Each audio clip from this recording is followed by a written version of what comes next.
Hello everybody and welcome. In this video I'm going to show you how to create Equalizer preset for your PowerBuds Pro.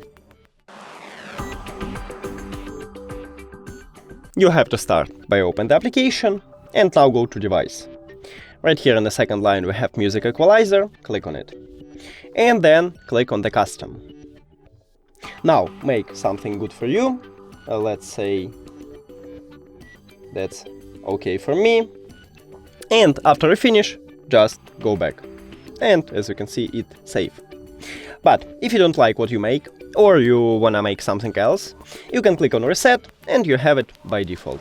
That's it. Thank you for watching this video. If you found it helpful, please consider subscribing to the channel and leave the like on the video. It's really important to us. See you later.